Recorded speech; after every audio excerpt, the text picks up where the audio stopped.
Chers téléspectateurs, je vous salue dans le nom très saint de notre Seigneur Jésus-Christ. Paix et joie à vous dans vos familles, paix et joie en vous qui êtes à l'hôpital, qui souffrez, paix et joie à vous qui, au passage, avez allumé votre télévision et qui êtes avec nous en ce moment. Je voudrais qu'ensemble nous puissions adopter une attitude priante qui nous permettra de rencontrer notre Seigneur et notre Dieu. Et puisque nous avons adopté cette attitude et que nous nous sommes mis en présence du Seigneur, prions. Au nom du Père et du Fils et du Saint-Esprit. Amen. Écoute, Seigneur, réponds-moi, sauve-moi. Ô mon Dieu, ton serviteur qui compte sur toi. Prends pitié de moi, Seigneur, toi que j'appelle tout le jour. Seigneur notre Dieu, notre vie est sans cesse une vie marquée par des cris qui montent vers toi. Des cris de joie, mais aussi des cris de souffrance. Nous savons que tu nous aimes. Tu nous aimes tellement que tu as envoyé ton Fils pour nous sauver. Parce que tu connais nos limites et nos faiblesses. Nous voulons te dire merci pour cela. Merci. Ton Fils a donné sa vie pour nous. Merci. Merci pour cette terre sur laquelle nous vivons. Malgré nos méchancetés, malgré nos ingratitudes, tu nous donnes encore de vivre sur cette terre qui t'appartient. Tu l'as créée et tu nous as placés sur cette terre pour que nous puissions jouir de tout ce que tu as mis à notre disposition. Seigneur, ne tiens pas compte de nos limites, de nos faiblesses, de nos méchancetés, de nos ingratitudes. Mais regarde notre voix qui monte vers toi aujourd'hui, pour chacun de nous, pour nos familles. Et ce que nous te demandons, c'est que cette paix intérieure réjaillisse dans notre monde, pour que nous n'entendions plus de haine, de discorde, mais que nous puissions entendre des paroles d'amour, de paix. Quand nous voyons vivre, les uns et les autres se disent « Regardez comme ils s'aiment, qu'il est bon, qu'il est doux pour des frères de vivre ensemble et d'être unis. » Merci Seigneur de nous donner cette force. Et cela ne peut passer que par un chemin, le chemin de ceux qui te reconnaissent et qui te connaissent. Donne-nous donc de répondre à cette question. Pour vous, qui suis-je? Que ton Esprit Saint nous y aide, toi qui es vivant pour les siècles des siècles. Amen.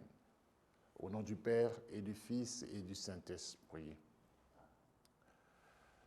Voilà, après cette prière, nous nous retrouvons encore sur ce plateau pour partager la parole de Dieu et nous informer sur certains événements de notre Église. Merci à la RTI Première Chaîne qui nous donne cette occasion. Alors, nous sommes aujourd'hui, dimanche 23 août 2020, et dans la liturgie de l'Église, nous sommes au 21e dimanche du temps ordinaire de l'année A. La couleur liturgique, c'est toujours la couleur verte parce que nous sommes dans le temps ordinaire. Ceux qui utilisent la liturgie des heures, et disons qui font leur bréviaire, nous sommes à la semaine 1.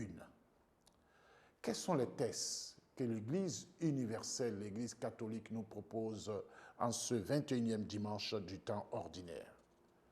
Nous avons 3 textes généralement.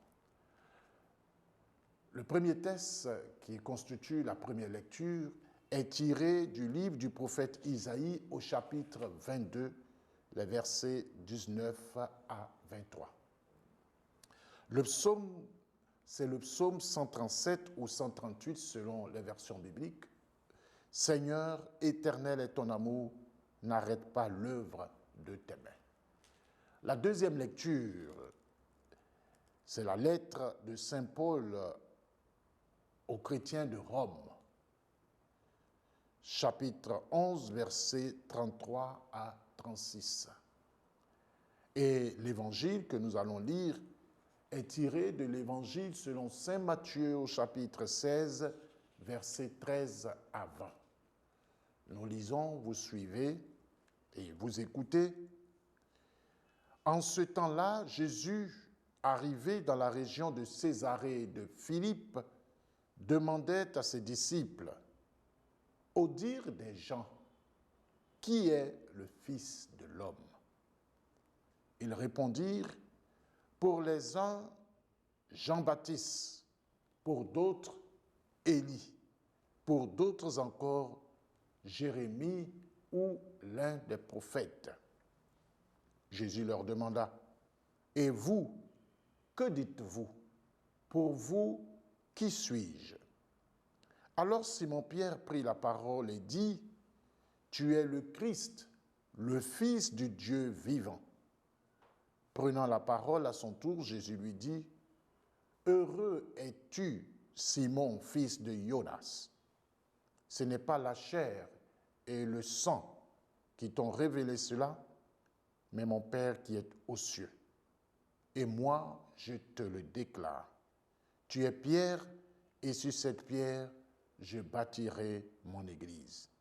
Et la puissance de la mort ne l'emportera pas sur elle. Je te donnerai les clés du royaume des cieux. Tout ce que tu auras lié sur la terre sera lié dans les cieux, et tout ce que tu auras délié sur la terre sera délié dans les cieux. » Alors, il ordonna aux disciples de ne dire à personne que c'était lui le Christ. Acclamons la parole de Dieu. Louange à toi, Seigneur Jésus.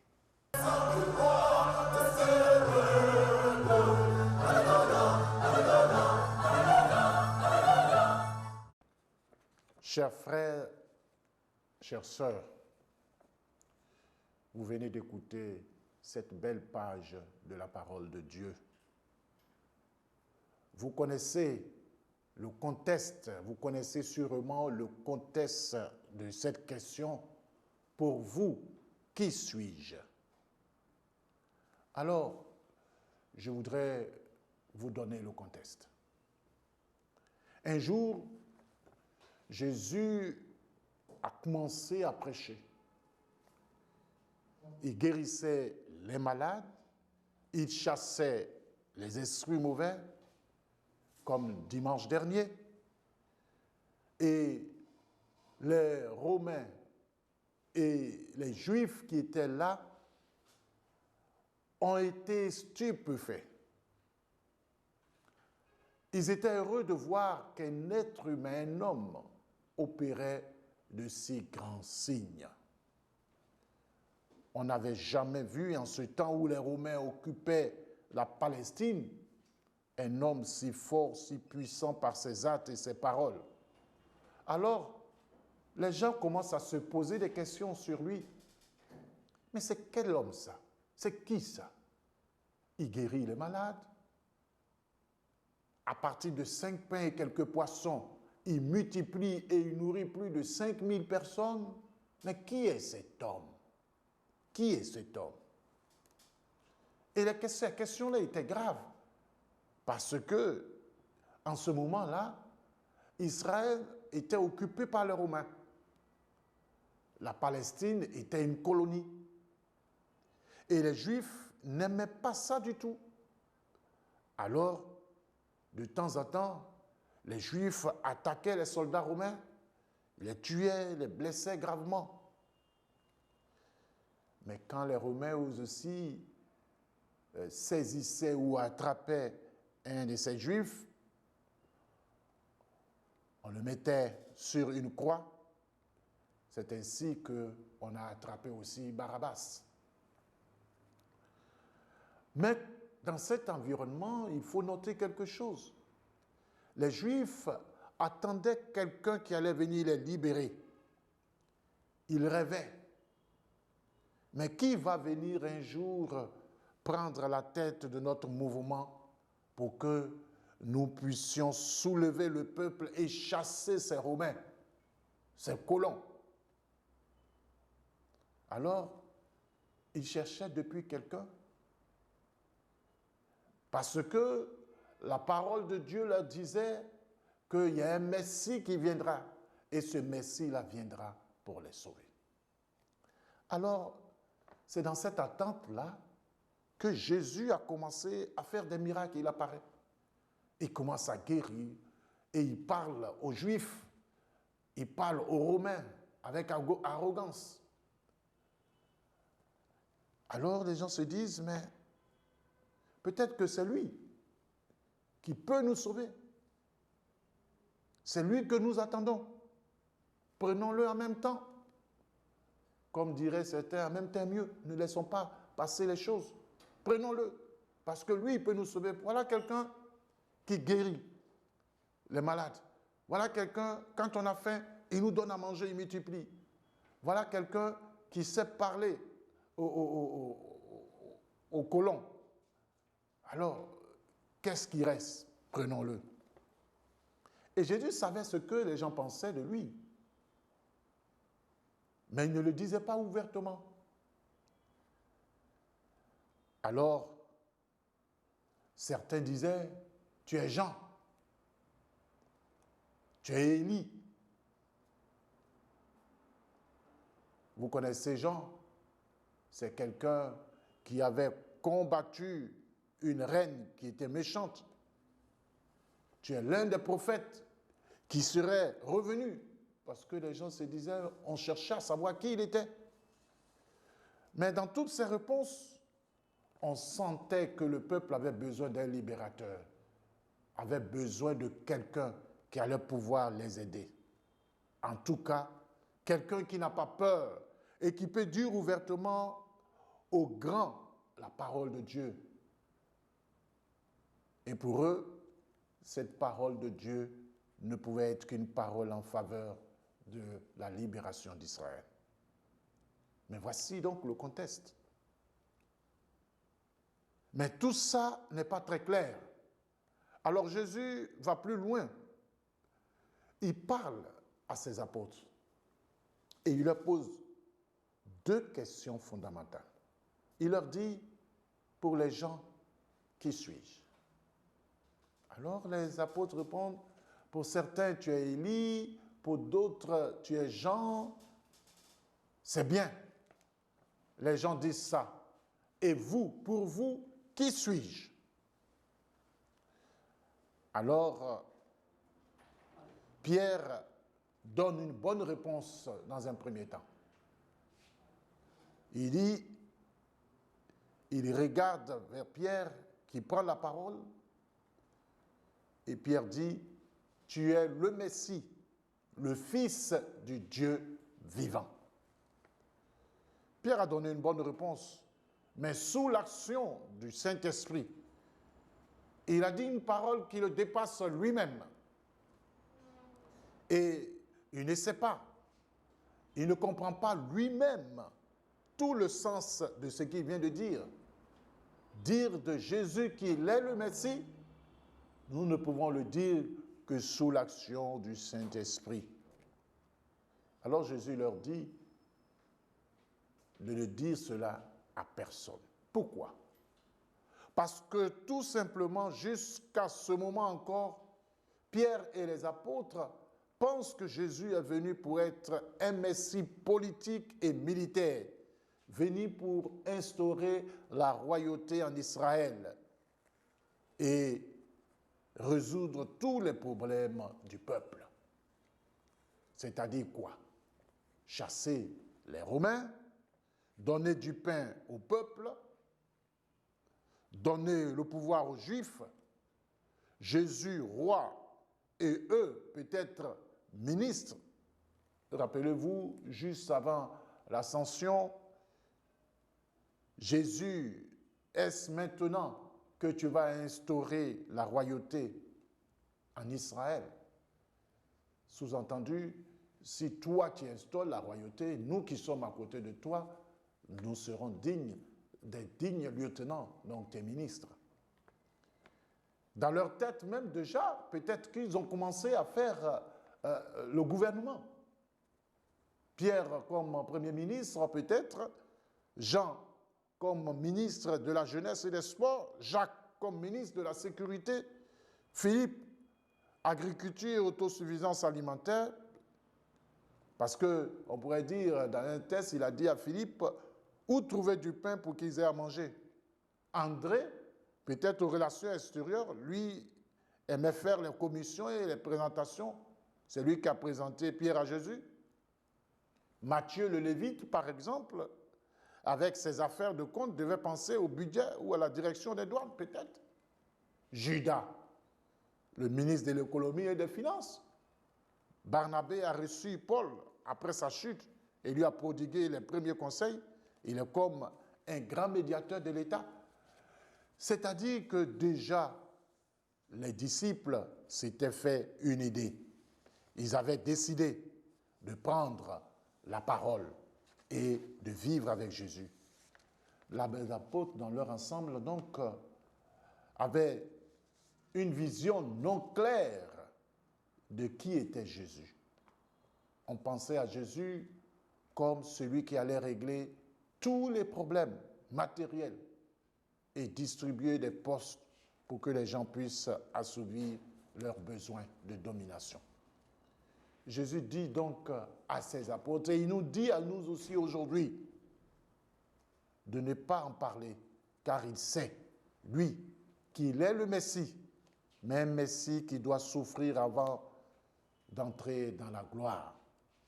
Et son règne, c'est un règne de justice, de paix, d'amour, de fraternité et de vérité. Et Pierre et ses frères ne pouvaient pas accepter cela, l'idée d'un Messie souffrant. C'est pourquoi, quand Jésus sera arrêté, tous ils vont s'enfuir. Et le grand Pierre, lui qui avait dit, même si les autres te laissent, moi je resterai, lui, Pierre, n'aura pas le courage devant une servante de dire qu'il était du groupe de Jésus. C'est à la mort et la résurrection, les apparitions, les enseignements aux deux disciples d'Emmaüs qui commenceront à comprendre qui est vraiment Jésus.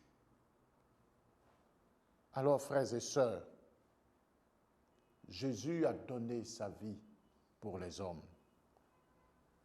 Donné sa vie pour que les hommes abattus puissent relever la tête. Il a donné sa vie pour que ceux qui se sentent seuls ne se sentent plus seuls. Il a donné sa vie pour que les malades, ceux qui, écrasés par la vie, comprennent qu'ils ne sont pas seuls dans leur souffrance. Jésus veut leur dire, je suis avec vous. Aujourd'hui, Jésus nous pose la même question. Pour vous, qui suis-je? Pour toi qui me regardes, qui est Jésus? Toi qui as longtemps échoué dans ta vie, qui est Jésus pour toi? Toi qui n'as pas le temps pour avoir le temps pour Dieu, le Christ te dit aujourd'hui, qui suis-je pour toi? Cher ami, ces questions sont, on pourrait dire, violentes. Je vais vous dire pourquoi. Pour beaucoup, Jésus est venu résoudre les problèmes politiques. Il est venu pour résoudre les problèmes sociaux. Ils allument le feu ici et là et ils comptent sur Jésus pour éteindre le feu. Pour eux, Jésus est comme un pompier. Ils font de mauvaises choses et quand ça chauffe, ils crient vers Jésus. Ils oublient que celui qui sème le vent moissonne la tempête. Pour beaucoup encore, Jésus est comme un magicien. Ils sont malades, ils ne vont pas à l'hôpital et ils sont dans les églises, dans les temples, en train de crier « Jésus, sauve-moi, Jésus, sauve-moi ». À toi, Jésus te demande, tu penses que moi, je suis quoi? Magicien? J'ai donné l'intelligence à des médecins. Va chez les médecins. Et moi-même, je t'accorderai la santé. Ils prient, ces gens-là, ils disent, si Dieu veut, il va me guérir. Est-ce que le docteur, ce n'est pas Dieu qui l'a créé? Certaines personnes meurent dans des temples, dans des églises, parce qu'on leur dit de jeûner, de ne pas prendre leurs médicaments, que Dieu va les aider. À toi, Jésus te dit, toi qui subis cela, Jésus te dit, tu penses que je suis quoi? Je suis un charlatan? Je suis un magicien? Pour d'autres encore, Jésus est celui qui remplace l'homme dans le combat qu'il doit mener. Il cherche du travail, au lieu de bouger, de frapper aux portes, ils prient, ils sont tout le temps à l'église et ils disent, si Dieu veut que je travaille, le travail va venir me trouver. Toi qui fais cela, même en prononçant le nom de Jésus plusieurs fois, pour toi, Jésus, c'est qui? C'est qui? Pour d'autres encore, Jésus donne des messages en rentrant dans certaines personnes qui entrent en transe. Et quel genre de message ces gens-là donnent? Jésus te dit, si je veux te parler moi-même, je te parlerai. Pour toi, je suis qui?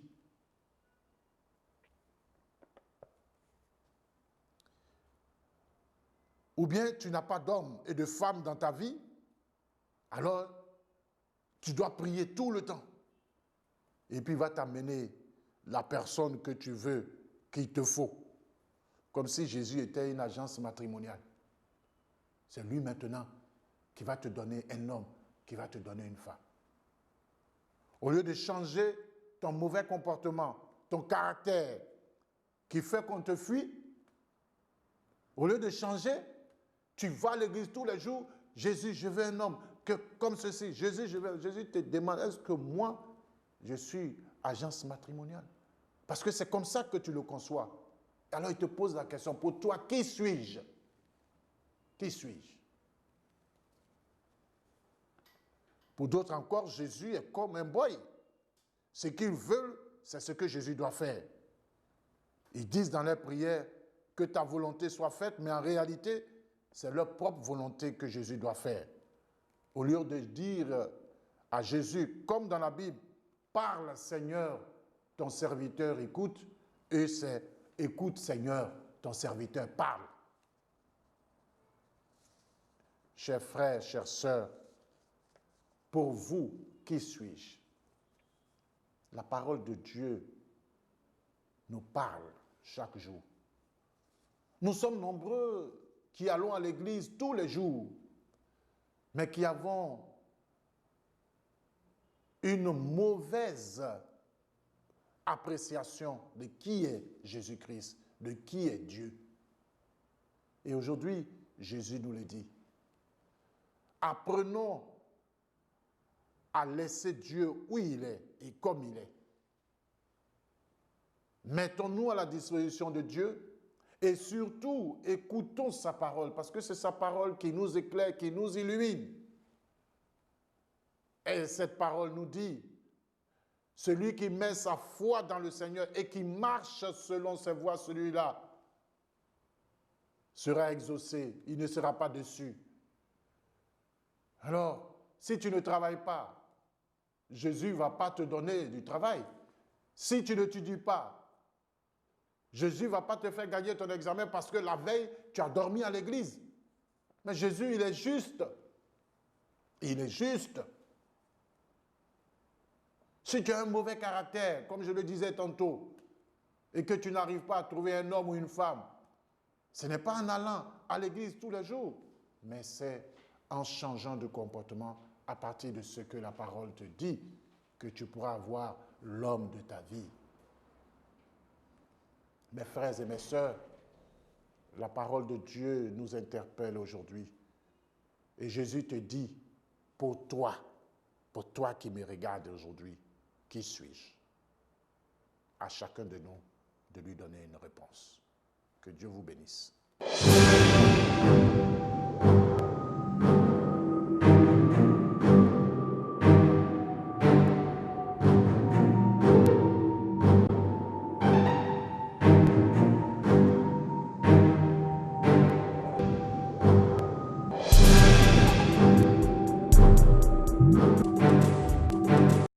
Chers téléspectateurs, déjà, nous avons commencé à instituer dans notre émission des explications sur la liturgie et surtout sur les instruments que les prêtres utilisent au cours des différentes messes.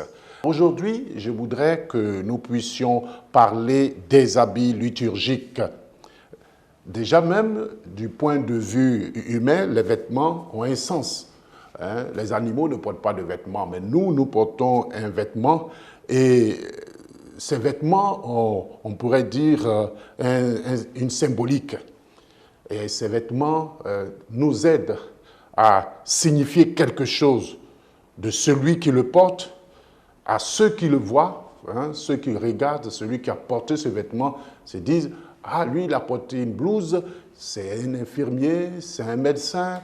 Celui qui a porté cette blouse rose avec des tresses, c'est une sage-femme. Celui qui a porté ceci, ça permet de distinguer. » Alors, cette signification est encore renforcée et même codée dans le cas des vêtements de fonction. Nous avons des uniformes. Dans une école, ils ont leur uniforme. Nous avons la toge et nous avons des vêtements liturgiques. Que ces vêtements liturgiques sont d'ailleurs très révélateurs. Alors, ce mot-là, vêtements liturgiques, a un sens vraiment au niveau de l'Église. Le vêtement de fonction, dans une définition générale, signifie que celui qui le porte est investi d'une fonction particulière. Et il n'agit donc pas comme une personne privée, mais au nom d'une autorité, qui peut être l'État, qui peut être l'Église. Et cet État ou l'Église délègue cette personne qui porte cet habit-là pour un service et une fonction au niveau du peuple. Alors, dans l'Église, nous avons aussi, on pourrait dire, des habits liturgiques. Il y a ce que nous appelons les chasubles, qui sont de plusieurs couleurs. Je vous dis déjà qu'au niveau de la liturgie de l'Église, nous avons des temps liturgiques. On vous a plus d'une fois parlé de ces temps liturgiques. On vous a parlé du temps de l'Avent qui ouvre l'année liturgique. Et le temps de l'Avent a une couleur, c'est la couleur violette. Et puis, vous avez le temps ordinaire qui a une couleur, c'est la couleur verte. Vous avez les jours de fête, les temps ordinaires avec les jours de fête, vous avez la couleur blanche. Et puis, vous avez des couleurs qui varient en fonction des temps. Il y a le rouge qui vous fait penser à la Pentecôte au sang, mais aussi pour les martyrs. Le rouge est porté le dimanche de Rameau, est porté lorsque on parle de martyrs, les apôtres martyrs, voilà. Et puis, il y a le violet qui est porté pendant le temps de l'Avent, mais aussi aux funérailles. Entre le violet et le rouge, il y a ce qu'on appelle la couleur rose qui est portée souvent, très souvent et même souvent à la mi-avant ou mi-carême. Tout cela pour déterminer un changement dans le mouvement de la liturgie. Alors, je voudrais vous présenter quelques tenues, brièvement, tout cela pour que vous puissiez connaître votre Église. Alors, il y a la chasuble. La chasuble qui est le vêtement propre aux célébrants pour la messe et pour les autres actions sacrées. En liaison avec la messe, c'est la chasuble qu'on porte. À moins que ne soit prévu un autre vêtement à revêtir par-dessus l'aube et l'étole, nous avons la chasuble. Alors, je vous présente la chasuble. La chasuble se présente comme telle. Voilà. C'est ça la chasuble. Elle est de couleur verte lorsque nous sommes dans le temps ordinaire. La couleur verte, c'est la couleur de l'espérance. Et les prêtres qui se vêtent de cette chasuble-là déterminent en même temps le temps et la couleur liturgique. Alors, voici la chasuble. Voilà. Il y a l'étole qui va avec la chasuble. C'est celle-ci qu'on appelle l'étole. Voilà. L'étole se porte sur l'aube. Vous aurez l'occasion de connaître l'aube. L'étole se porte sur l'aube. Alors, pour vous expliquer clairement, le temps que nous ayons l'aube, le prêtre, quand il doit s'habiller, il prend d'abord l'aube. Il met l'aube et puis il met l'étole là-dessus et puis ensuite, il met la chasuble. Vous voyez que vous qui êtes à l'église, vous dites qu'il fait chaud, mais imaginez le prêtre dans cette chaleur-là avec son habit, l'aube, l'étole et la chasuble. Mais c'est nécessaire pour la distinction. L'aube et la chasuble. La couleur verte, c'est pour le temps ordinaire. Vous avez donc cette couleur verte que je viens de vous présenter.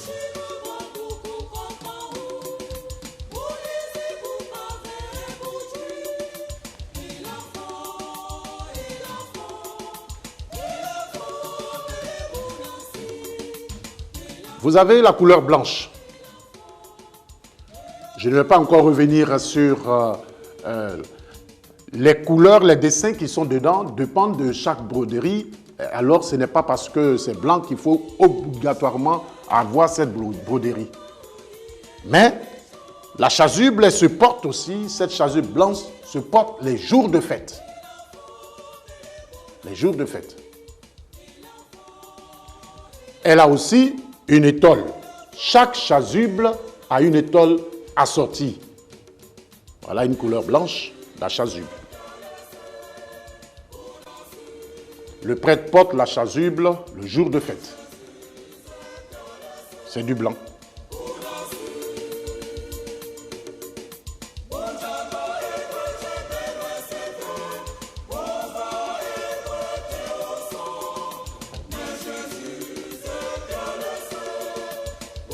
Il y a la couleur violette. Cette culotte violette, vous l'avez souvent vue, portée par les prêtres. Les prêtres portent cette couleur-là, la chasuble violette, pendant le temps de l'Avent, pendant le temps de Carême et aussi aux funérailles. Le temps de l'Avent, on reviendra là-dessus, c'est le temps de préparation à Noël. Le temps de Carême, c'est le temps de préparation à Pâques. Donc, c'est une couleur, on peut dire, de pénitence, on peut dire de pénitence corporelle, mais de pénitence aussi au niveau de la vie. Donc, ce qu'on pose là pour un deuil, c'est la souffrance qui est manifestée. C'est vraiment un temps de préparation. Voilà.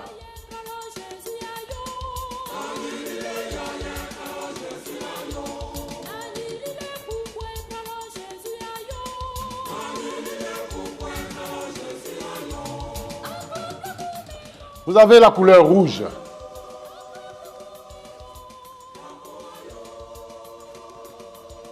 Voici la couleur rouge.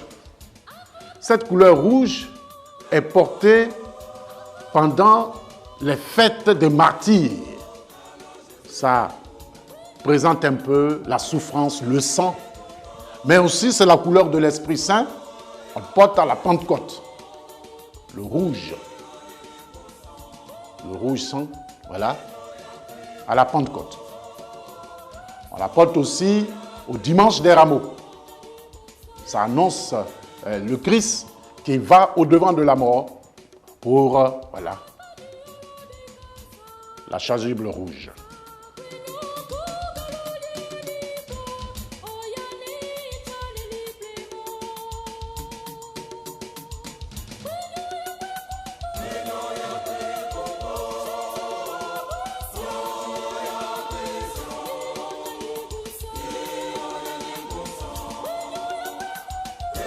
Voilà, la dernière chasuble que nous vous présentons est de cette couleur. Elle est spéciale. Elle est portée, cette chasuble de cette couleur-là, rose, elle est portée le 3e dimanche de l'Avent. Hein, c'est le dimanche de la joie. Et puis, pendant le carême, à mi-parcours aussi, le dimanche de Gaudete, du Létare plutôt, parce que pendant le temps de l'Avent, le 3e dimanche, c'est le temps du Gaudete, le dimanche de la joie, et puis à mi-parcours du carême, nous avons aussi cette couleur que nous portons, qui est portée, on la porte, disons, le dimanche du Gaudete. Mais cette couleur spécialement, elle est portée seulement 2 fois dans l'année. Elle exprime la joie. Voilà, ça c'est une couleur spéciale. Ce qu'il faut dire, c'est que ces chasubles sont cousues par des professionnels reconnus par l'Église. Et n'importe qui ne peut pas venir prendre une chasuble et la porter et se promener. Je vous ai dit qu'au niveau de l'Église, les tenues religieuses déterminent quelque chose. Quand vous voyez par exemple le cardinal, il porte sa soutane, c'est du rouge pourpre. Les autres évêques n'ont pas cette couleur-là. Les autres évêques portent du blanc, du noir, mais du rouge aussi qui n'est pas pourpre. Ça détermine la qualité de la personne. L'archevêque a un symbole, quelque chose qui détermine qu'il est archevêque dans sa tenue vestimentaire.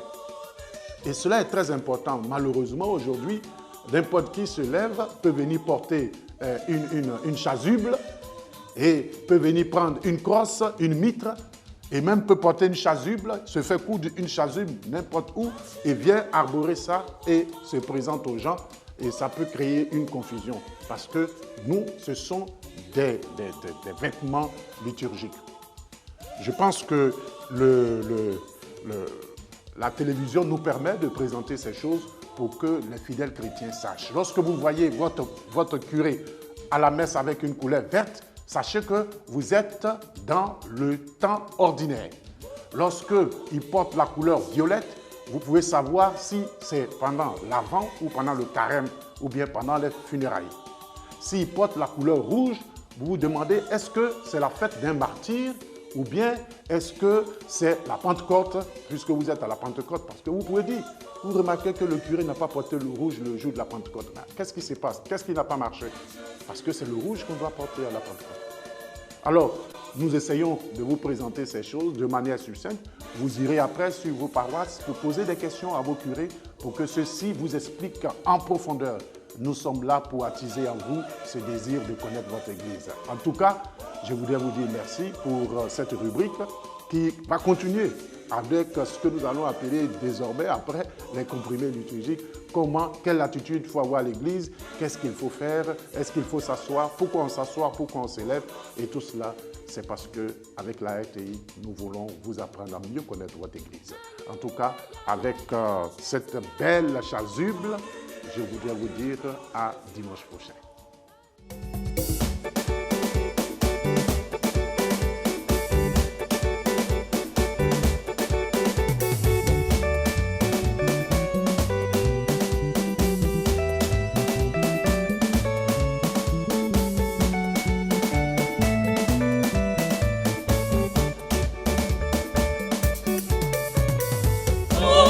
Tous les saints glorifiés, Jésus.